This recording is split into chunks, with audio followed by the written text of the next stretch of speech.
Hi there. At Netflix's big upfront event last week, the Tadum event, they surprisingly announced a real premiere date for Benioff and Weiss's next big TV show, Three Body Problem, which is an adaptation of a Chinese science fiction novel series of the same name. And they even released the first teaser trailer, which is incomprehensible to anyone unfamiliar with the books. But asking around on social media, did this convey to you at all what the story is supposed to be? And maybe part of it's because it's supposed to be a mystery to pull you in, I don't know. But it was really confusing. And I realized I should dash off some form of reaction to it, but I've decided to make two videos. This first one you're watching now is for my core subscribers. I don't expect many people to watch it, but of my regular crowd, who are familiar with all the behind-the-scenes research I've been doing on what really happened behind the scenes on Game of Thrones with Benioff and Weiss, how incompetent and corrupt they are. You know all of that already. You know their goal is pander the actors for awards. They want to win Emmy Awards in acting categories to boost their own careers. That's what they think writing is. That's what ruined Game of Thrones. That they rigged the system, gamed the system to try to, we have to get that Emmy win. And it never actually worked, though. None of the actors, other than Dinklage, ever got a foot in the door in the acting categories. But that's what they're trying to do by pandering the actors. And you can see in the teaser there's tight close-ups and everything, but this is for people who are already familiar with these performances, these faces, and we reconceive the role to make it worthy of the actors' talents. For my regular crowd, because this is a Game of Thrones channel. Second video I am making to show to other channel leaders who are following Three Body Problem. I don't expect a lot of viewers, because it's a public presentation that I'm going to mail around to other channels that are not Game of Thrones channels, but devoted to Three Body Problem, that I've seen some of them going, well, we hope Benioff and Weiss learn their lesson, or, well, they're not rushing to go to Star Wars now. Just to explain to them, in short, I've already scripted this is what happened on Game of Thrones. Hello, if no one has talked to you before, this is what they're going to do. And more importantly, these are the red flags to look out for. Don't make the same mistake we did, where we spent like the first 4, even season 5, fumbling over why are they doing this, what is their interpretation of the story, that you have to step back and realize they're doing this to further their careers. They don't care about, it's not that they have a different interpretation of the character or the story, it's they wanted to set up an actor in a position where they could give a big awards-baiting performance.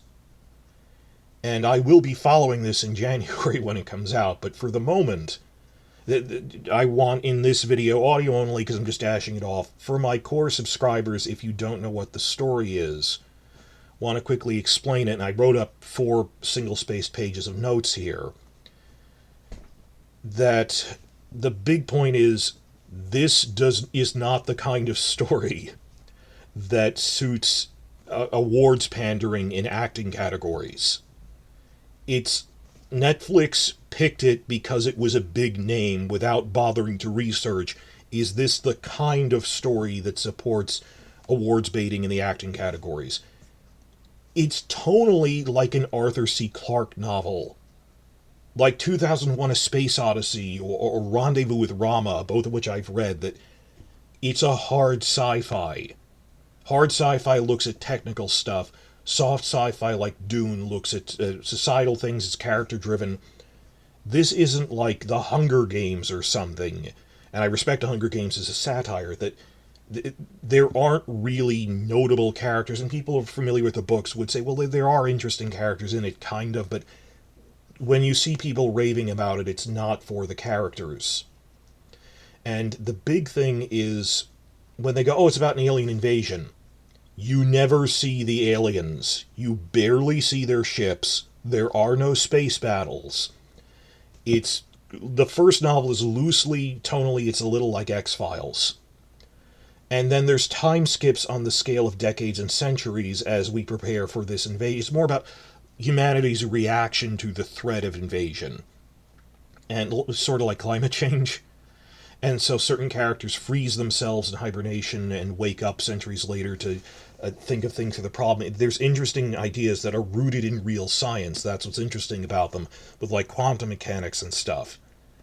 But just as you go through the story, recognize as I go through this, just constantly think about as I'm talking, would this really support the next Game of Thrones or something? That everyone's trying to look for their Game of Thrones knockoff for awards baiting, or a Star Wars style awards baiting. It isn't that kind of story. Netflix didn't realize this. I don't know if Benioff even realized this. There are better things to try to milk for an award than this. And if their sole goal was that, I mean, it's not like Avatar: The Last Airbender, where there's I think a good thing to get the global zeitgeist, as they say, is like identifiable factions, like I'm Team Fire Nation, I'm Team Water Tribes, or I'm Team Rhaenyra, I'm Team Alicent. For those factions, do they really think this will be popular like that? It's not a character-driven story, and it's not the type of thing where people are hyped like that. Or even like Lost, where there was a mystery element to it. So, how far am I in this now? I am 6 minutes in. Going to race through this as quickly as I can, because people, oh, it's undescribable. It flows pretty well. It's just, I hate when, oh, well, either say it in a paragraph or not at all. It doesn't fit a soundbite well. And the problem with that is when people just repeat the soundbite, all the actors who actually came to the upfront, Benedict Wong, just verbatim repeated the soundbite about it from their website. I mean, line by line, without going, well, what is it about? Well, it's about an alien invasion. That could describe dozens of shows. What is so special about it? That they're hiding behind sound bites as opposed to when you actually sit down and describe what the story is, which isn't really that confusing, that it's real sci-fi concepts. This is not well suited to being a blockbuster that Netflix wants it to be, that Benioff will try to force it to be. So they're going to change it, is my point. That they're going to gut the story, or that this should have been like some highbrow, high concept, the type of thing Sci-Fi Channel used to make miniseries out of. Sci-Fi Channel made a miniseries of Clark's childhood's end that was actually pretty faithful. Charles Dance was one of the overlords in it, but it's not going to work. So, starting now, I'll see how long this takes. I've already pre-written this out and pre-scripted it. What is the story of Three Body Problem? And ask yourself the whole time, would this suit Benioff's needs? Either it's not going to work or he's going to change it. Start of it, the first novel, and the show will sink or swim based on the first novel, the first season. 3 mysterious things start happening around the world. Lead scientists start going crazy and killing themselves or being mysteriously assassinated. That's point 1. Point 2, advanced particle physics reactions, like in experiments like CERN, Hadron Colliders and stuff, suddenly start being sabotaged so they give useless results. And third, it's somehow all tied to a mysterious video game. A game in which the goal no one has yet reached is to solve a 3-body problem. The math term for, well, within the game, and it's an addictive game, and go back and watch the teaser trailer. I've linked it in the description box below. It wasn't worth splicing these images in. But you see people in it wearing the VR helmet and stuff. All of the cool imagery in the teaser is from the in-universe video game. They're tricking you into thinking it's cooler than it actually is. That's the video game within the story. But the game is called 3-Body, and the goal, the top level no one has actually reached, is to find a solution for that. In the game, there's this alien race whose planet orbits 3 suns. And the gravity distortions are wreaking havoc on their civilization. So the goal is solve the 3-body problem to predict its orbit so they know when to safely go into hibernation or not. As you've probably guessed, the game is based on real life. The aliens are real. Not that you're actually seeing them. It's a simulation of their homeworld. And that they're looking for a solution to the 3-body problem, which is, destroying their planet with gravity waves and stuff. The aliens are from Alpha Centauri, which is the nearest star system to us. It's a little over 4 light years away, but it's a triple star system. And they move around each other erratically, and they're devastating the aliens' homeworld. And because they have 3 suns, these aliens are dubbed the Trisolarans, and their home planet, Trisolaris. You never actually see them, you barely see their ships, we never get a solid confirmed physical description of them. But Trisolaris is a chaotic, miserable planet. They've evolved to dehydrate and go into hibernation for thousands of years while their planet is turned into an ice moon whenever the suns get too far away or burned when it gets too close. And they want to invade Earth so they can have a stable new homeworld to escape from that. Now, a big part of the story is the Fermi paradox, which is the question put it forward of why haven't we been contacted by alien civilizations if statistically they should be relatively common, or enough that we should have seen signals from one, with, the SETI, search for extraterrestrial intelligence. That maybe the reason we haven't, the Fermi paradox, that we haven't encountered or seen evidence of alien civilizations, maybe that's because anyone who openly announces himself to the galaxy at large gets wiped out by stronger aliens. That whole quote by Stephen Hawking that when Columbus discovered America, it didn't work out too well for the Native Americans. Would the Native Americans have announced to the Europeans, hey, we're over here? Maybe that's not the best idea. Now, the story starts in the prologue with a Chinese woman who is, long story short, working at basically a radio station like SETI, monitoring radio waves, and who receives a Trisolaran message and responds. And through blind luck, the Trisolaran who messages her back is a rare pacifist who warns her, never respond again, my government is brutal. The Trisolarans are very brutal because their lives are nasty, brutish, and short on their terrible homeworld. And he warns her, this is, the prologue, don't try to contact again. They'll be alerted out to your planet, see that it's nice and habitable, and try to take it over. And despite that blind piece of luck that she even gets a warning, do not respond, she decides to respond anyway, knowing it'll doom Earth. Because this Chinese woman, her father was killed in China's Cultural Revolution. Have you ever seen The Last Emperor? The famous movie? That if you go back into the trailer, it's so weird seeing, websites that were trying to pick apart the trailer and didn't recognize that this was a scene from the Cultural Revolution. Last Emperor was a famous movie, that there's historical reels of this, and of course you could have Googled or looked at the Wikipedia page. The prologue is in the Cultural Revolution. But, I saw news sites trying to guess what that was, because they didn't realize that this is actually very famous imagery. That when Mao Zedong was doing his really bad purges in the 70s, the Cultural Revolution. So her father was killed in the prologue, and it made her decide that humanity is too sick to survive, and she wants the aliens to come to wipe us out. That we don't deserve to live. And that's in the prologue. Then it goes to the present day, and in the intervening decades since then, this woman goes on to form basically a cross between a terrorist organization and a doomsday cult.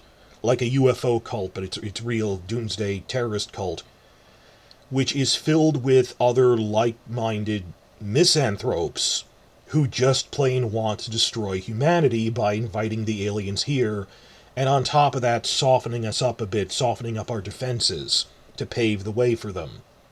This terrorist group is called the Earth Trisolaran Organization, or ETO. But there was a factional split within ETO, because some of them reason, a minority of them reason that, well, if we help the aliens fix their home planet, or develop a predictable model for, okay, these are the chaotic periods when your suns are going to burn up your civilization, these are the right times to go into hibernation. If we can develop a predictive model that solves the three-body problem for them of when to hibernate or not, they won't need our planet anymore and they'll go away and leave us in peace, is the theory anyway. But in real life, the three-body problem, no one can make an orbital mechanics model that can solve that. It's considered too complex. So ETOs, the minority faction, decided to basically crowdsource it by making this video game where the end goal, the top god tier level, is find a solution to the three-body problem with mathematics. They're crowdsourcing it, and that's why they're doing that. But you see, because of the factional split, that's why they're doing different things for different reasons. Yes, it's like The Last Starfighter, where they crowdsource it through a real video game. But the other 2 points, I said there were two other things that are happening. Scientists are either going insane or being assassinated, and seemingly all of our high-energy research has been sabotaged, or all of our research into the next tier of quantum mechanics and stuff. Well, for that, you have to understand 2 key points about how technology works, according to this author anyway. This author is very cynical, but I kind of get his point on these first 2 things. When it comes to 2 alien civilizations colliding, 2 points. First, each technology tier is exponentially higher than the last one. So it's impossible to play up against the next tier, that you can't have conventional bullets fighting aliens with laser guns like 1996's Independence Day movie, where even then they had to, we'll use a computer virus. You're using missiles against plasma death rays and energy shields. It's nothing. It's not like that. It's even beyond that. It's like a tribe of primitives with bows and arrows going up against stealth bombers with nuclear bombs. This is an anthill going up against a child armed with a flamethrower. Okay, so you can't play up against another tech tier. They're exponentially higher. That's point 1. Point 2, on the other hand, the rate at which technology advances is unpredictable and can be surprisingly fast. The blink of an eye in cosmological terms. Even societal terms. Consider that in the span of the past 300 years, humanity went from using gunpowder muskets to intercontinental ballistic nuclear missiles. So just in terms of evolution-wise and the vast sweep of cosmic time, 1,000,000 years is nothing. 300 is less than that. The scale of centuries, that's nothing. So that is why the Trisolarans are targeting our scientists. Specifically the ones that are trying to break into the next blue sky tech tier of understanding quantum mechanics better. Not just refining what we have, but completely new branches of understanding how all that works. That the aliens could curb stomp us. The aliens are drastically more advanced than we are. But through research, we could actually match them. Now, they are limited by the speed of light, and with all their preparation time, the aliens won't actually reach us for 400 years. But they're going to destroy us. It's god-tier aliens mowing through us with their spaceships. Nonetheless, even the Trisolarans admit we think humanity could reach our technology level in 400 years. That they could equal or surpass us. So that's why they're sabotaging all of our scientists and our experiments. And this is where things get a little advanced.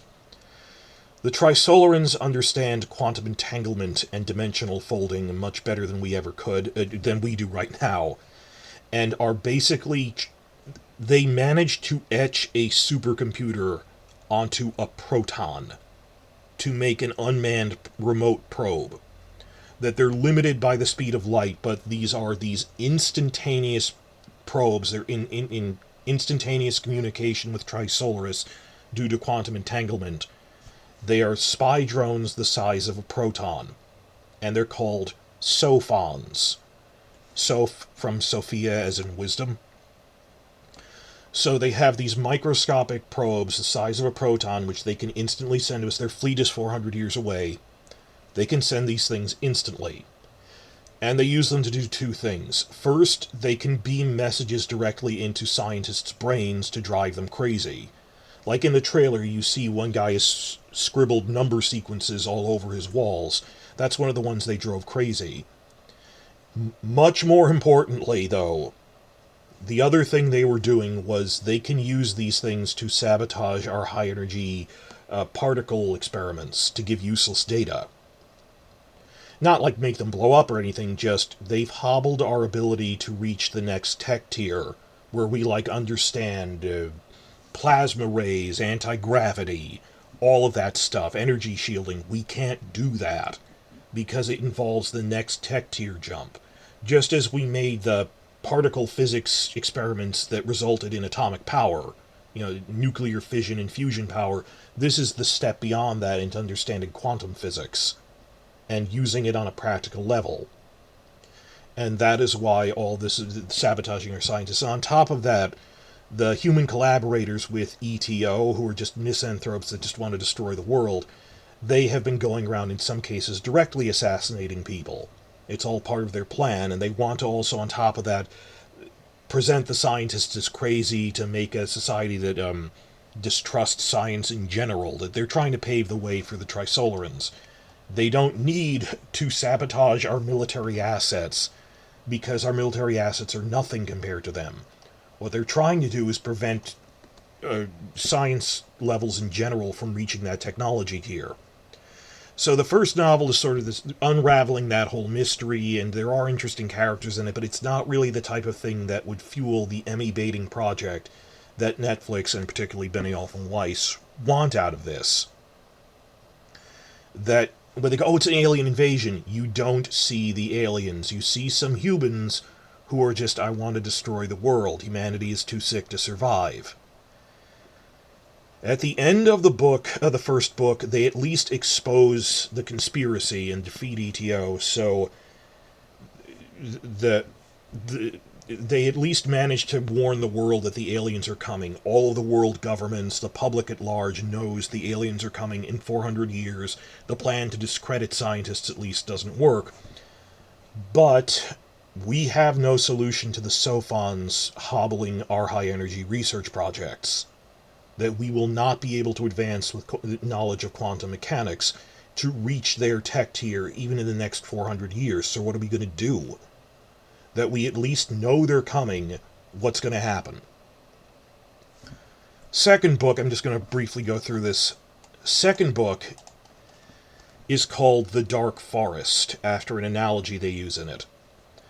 And some characters use hibernation technology to skip ahead decades or centuries into the future and see everything what happens in the 400 years between when we find out they're coming and when they do come. Well, humanity doesn't react well to the news that a hyper-advanced alien invasion fleet is coming and that our one hope, research into new tiers of science like quantum mechanics, has been hobbled. That there is no hope, they've already managed to knock out our research. Moreover, this inevitable alien doomsday isn't imminent, but coming 400 years from now, long after you die. So, of course, people and nations panic, start living for the moment, engage in wars of revenge because there's no tomorrow, all of the usual stuff. It's a big parallel to climate change, of why should we sacrifice against, and it's something there can be no victory, and it's not even coming, why not just live to the fullest now? And all of this chaos ultimately kills off half of humanity. All the societal unrest. It's later generations call it the Great Ravine. That humanity went to the brink in all this panic. Eventually, on a scale of centuries, it levels off, though. So after 200-300 years, eventually it levels off. The world governments manage to get a handle on things. The one productive thing they can think to do is build a space fleet. Using current technology. That, think of it, if we concentrated all of our efforts, it's within our technological capacity to build, a self-sustaining colony on Mars right now. We just choose not to, because it's expensive. We'd have to divert funding from other things. You'd have to divert not just from war, but like public works and everything. But it's possible technology compared to, like, let's build a faster than light starship to colonize another solar system. That technology doesn't exist. Faster than light travel, like right now. But the technology to send perhaps thousands of people to Mars technically exists. It's just expensive. Like the type of war dedication we haven't seen in terms of public works and budget since World War II or something. So they brute force building a space fleet using current technology. An impressive one, with dreadnoughts and stuff, but not using, like, antimatter reactions to power them and laser guns, just a conventional space fleet. And they practically beggar the planet building, it's the one thing that seems productive, is build a really impressive space fleet of hundreds of ships. The other thing that happens in the second book is, after realizing that the Sophon probes, the supercomputers the size of a proton, realizing that the Sophons are spying everywhere but can't read minds, several scientists or military experts are given basically a blank check to develop their own independent plans for stopping the aliens, no questions asked. Like a think tank, but they said, come up with different ideas, don't tell anyone exactly what your end goal is, come up with a plan for defeating them. And several interesting ideas are tried or ultimately get sabotaged, none of them work. Then the first Trisolaran vessel reaches the solar system. This is 400 years later when their first ships get here. It's not a spaceship. It's an unmanned probe about the size of a large torpedo and shaped like a teardrop. It's a droplet. And it's got this shiny, smooth, metallic, and reflective surface with no visible joints or anything. And these Trisolaran droplet probes basically are just a torpedo. An invincible, diamond-hard torpedo. Remember how I said it's impossible to play up against a higher tech level? You can't brute force it with quantity over quality. That's like ants thinking they can take down a dinosaur or something. A group of children armed with sticks thinking they can take down a stealth bomber. It just doesn't work. The Trisolarans know quantum mechanics better than we do. That's why they hobbled our research into quantum mechanics. They were afraid that we'd reach their level. What can they do at their level? They understand how to use the strong nuclear force better than we know how to use electromagnetism. There are four fundamental forces in nature. There's electromagnetism, and there's gravity, which you've probably heard of. There's also the strong and weak nuclear forces. The strong nuclear force and weak nuclear force they hold atoms together. They're the things that attract protons, neutrons internally. They're what protons are made of, with quarks and everything. It's what holds quarks together to make a proton. And it's the strong nuclear force because it's a lot stronger than the bonds in electromagnetism. And it's a different field of science altogether, though it's kind of parallel to how photons are the exchange particle, but I'm getting ahead of myself. Point is, they know how to use the strong nuclear force better than we use electromagnetism to make material science and construction drastically beyond anything we could imagine. These teardrop probes, the droplet probes, were made using the strong nuclear force, so they're tougher, an order of magnitude tougher than any diamond. This thing is stronger, that could survive going through a star. It is just utterly hard. And they're self-propelled, and it's basically just a probe that's this invincible torpedo. And they only send like 2 of them, initially. And when our fleet goes up against them, we go, there's just these 2 probes the size of torpedoes, 1,000 ships go up against them. They tear them to pieces like wet tissue paper. The probes just tear through our ships like wet tissue paper in a matter of minutes.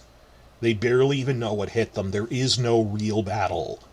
It's a catastrophe. It's a slaughter. They just ram right through the ships, pierce their reactor cores and munitions. There are no space battles in this story. In any of the books, it's not that kind of story. There aren't street fights against the aliens. You don't see the aliens actually invading on the ground, like V or something. And there isn't really a space battle when you get to the future either. And all those hundreds of years of resources we poured into the space fleet were all for nothing.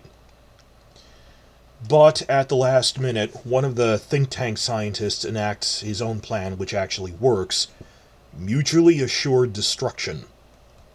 He threatens to broadcast the location of Trisolaris, and by extension us, on Earth, to the entire galaxy, and they back down. Why is that? Well, the second book is called The Dark Forest because that's the analogy he uses. That using game theory, just cynical, cold logic of game theory, when encountering a new alien race, the most logical course of action is to shoot first. Wipe them out before they can wipe you out. And the analogy he uses is that the galaxy is like a pitch-dark forest, filled with hunters, each armed with guns, but they can't see anything and don't know the intent of the others. Statistically, from a statistical standpoint, you need to assume they're all hostile and shoot first. If you make a noise, only one of the other hunters needs to be willing to kill you, but he will shoot you dead. If there's hundreds of other hunters around, it only takes one to shoot you if you make a noise. Thus, the worst possible thing you can do to another hunter in the dark forest is to send up a signal flare at their location, or like make a noise trap with noisy cans that they'll run into. You don't need to shoot them. Make noise where they are. Someone else is guaranteed to shoot at them from one of the other hunters.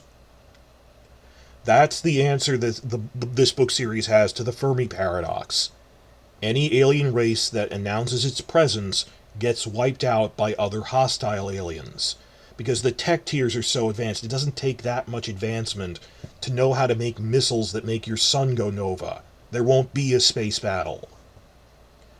And they don't need to conquer other systems either for resources, because there's plenty of dead star systems where you can just get like iron and uranium and stuff. Life is just propagated enough. Space is vast. You consider the vastness of space. If only 10% of star systems have life, that's still tens of thousands of planets in the Milky Way alone. And it only takes one or two of them to want to kill you, and they have the technology to do that, because tech tiers quickly run into the godlike. But there's enough dead star systems. You don't need to enslave another race for its resources.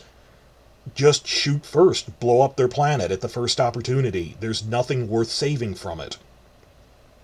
So why didn't the Trisolarans do that to us? Well, they're the rare case where their home planet was dying and they wanted to take Earth intact. That usually doesn't happen. If they'd come from a normal star system, they would have just blown us up. But they want to take the system intact, so they didn't, like, make the sun go nova or something. That if you announce your presence, hostile aliens will wipe you out before long, and the smart ones stay silent. You don't announce your presence. So by the end of the second book, they reach mutually assured destruction if we will send out a broadcast bouncing it off the sun to amplify it, giving our location away, and someone else will blow you up. And they back down.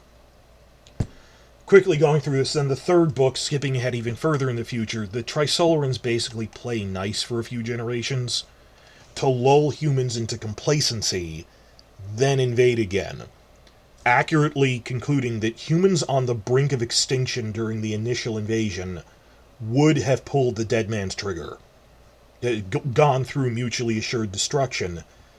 But the new generations that grew up in peace are less willing to enact mutually assured destruction. That they won't pull the trigger.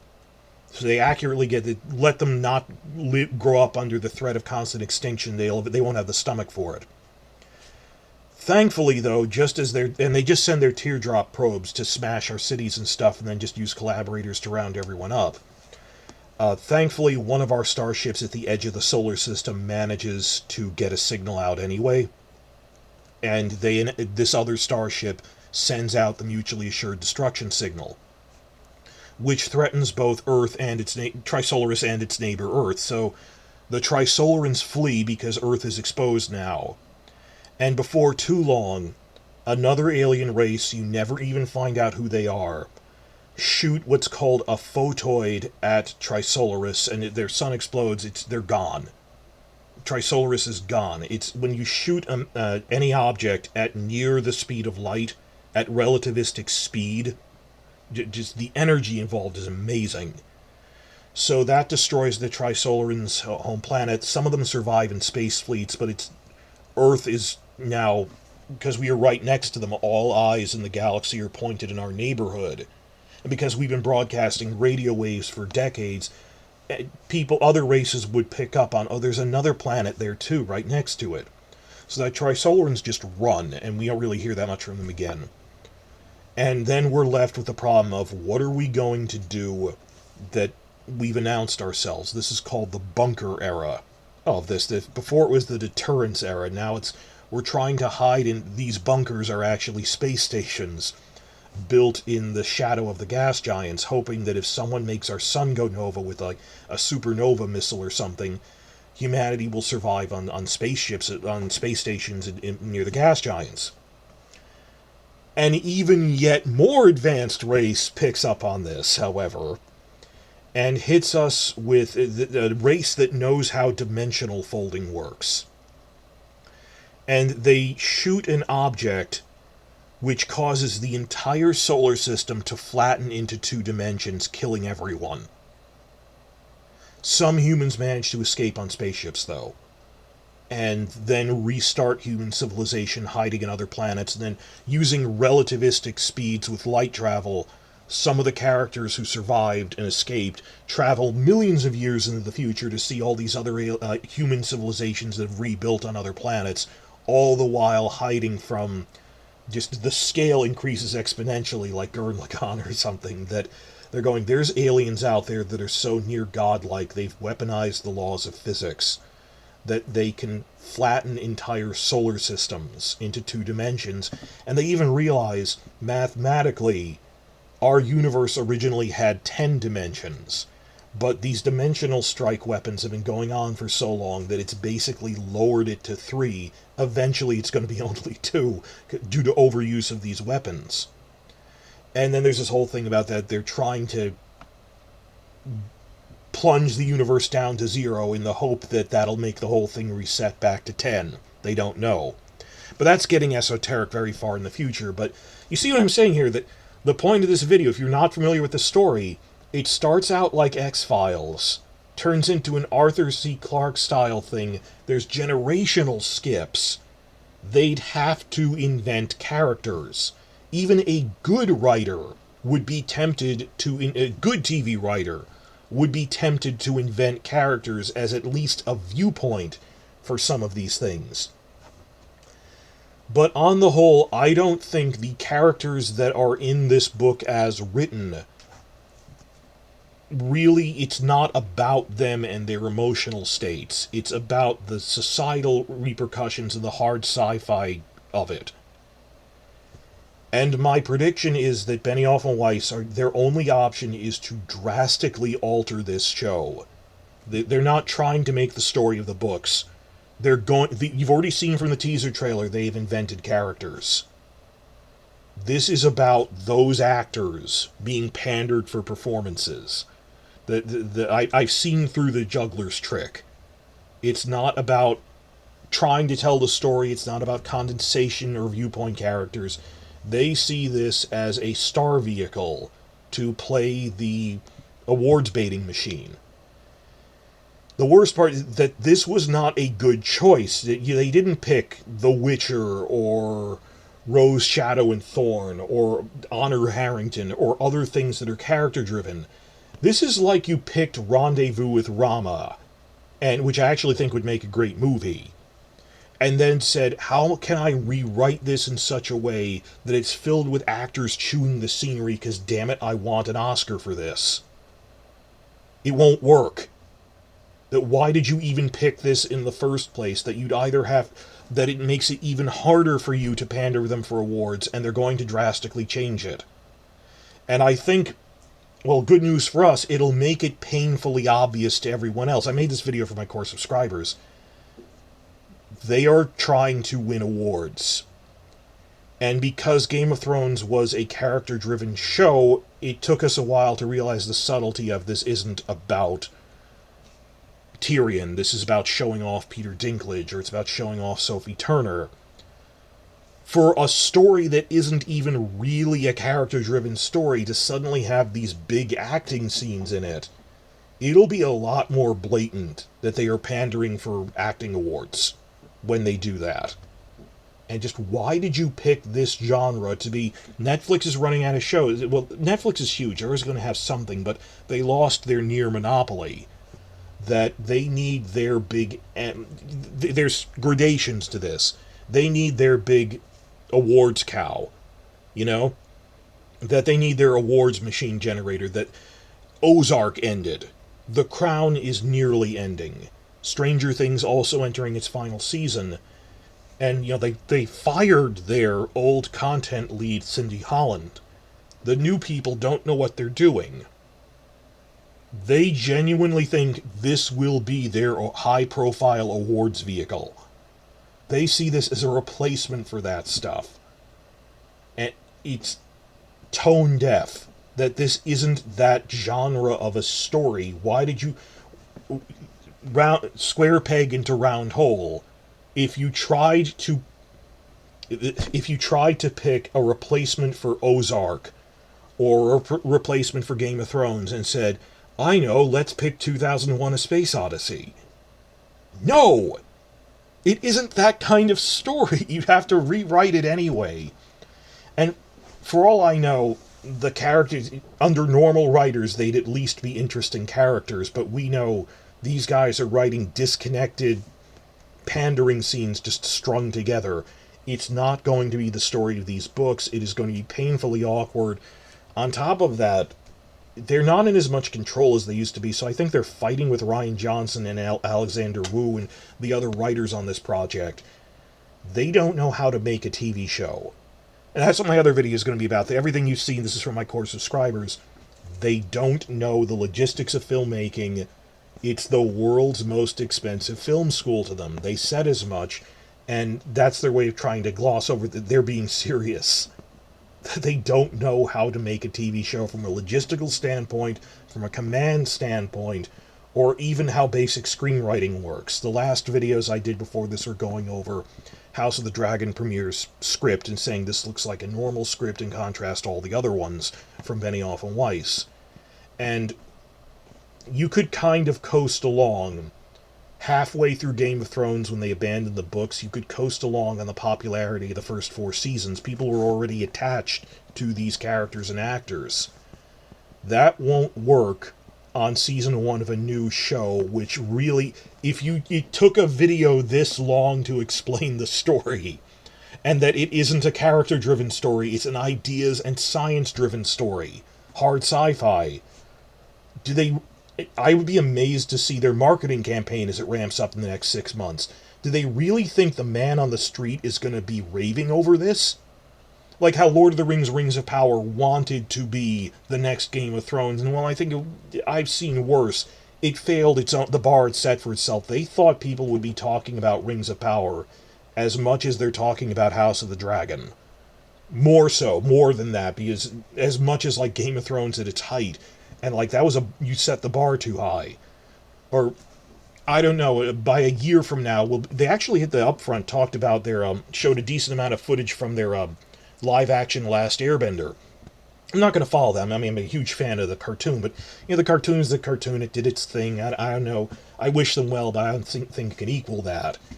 This isn't the kind of story where, well, the thing in my head is kids on the street wearing the Naruto headbands.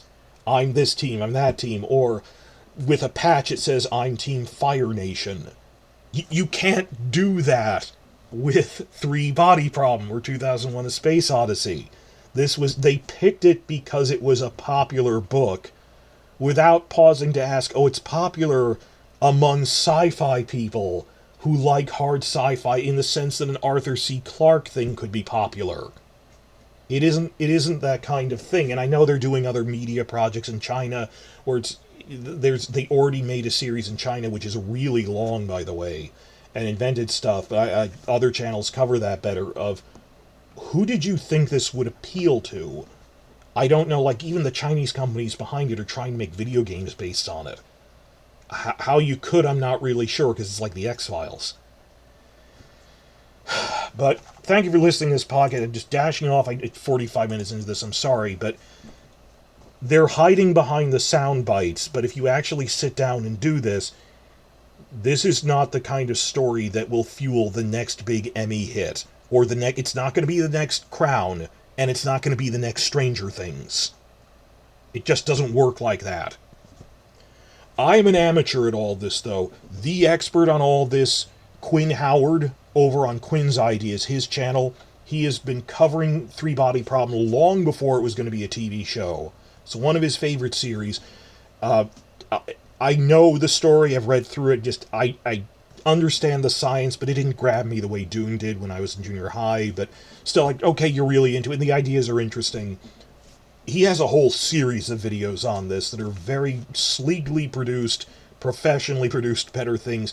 Check out Quinn's Ideas for his explanations of Three Body Problem.